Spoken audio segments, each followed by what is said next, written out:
সব আমি ইসলামের জন্য দিয়ে দিচ্ছি গো নবী। আমার অবশিষ্ট শুধু একটা কাফন আমার গায়ে আছে গো নবী। আমি যখন বাড়িতে যাই, বাড়িতে যাওয়ার পর তখন এই কাপড়টা আমার বিগড়ে দেয়। আর যদি এই কাপড়টা পরিয়া তিনি ফজরের নামাজ আদায় করে না। নবী বলেন, যদি আমি আপনার ওই জায়গার ভিতরে আমি অবস্থান করি তাহলে তো আমার তিনি নামাজ পড়তে পারবে না, সূর্য উঠে যাবে, নামাজটা কাজা হয়ে যাবে। এই জন্য গো মায়ের নবী, এই জন্য আমি থাকি না, দৌড় দিয়ে চলে যাই। বলেন না সুবহানাল্লাহ।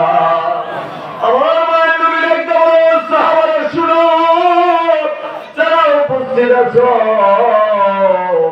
আজকে এই তালহার করুন কাহিনীরা তোমরা শোনো।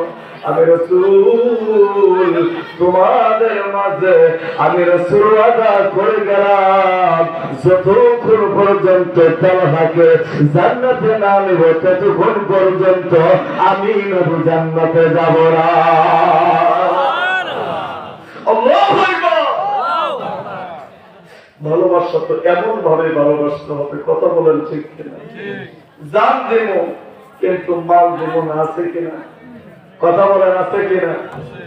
একটা কথা বলতে চাই ভাই, সকলে একটু হাত তোলে, সকলে একটু হাত তোলে, বলেন হে আল্লাহ, যতক্ষণ পর্যন্ত প্রোগ্রাম চলবে, মাহফিল চলবে, ততক্ষণ পর্যন্ত ইনশাআল্লাহ যাব না, যাব না, যাব না।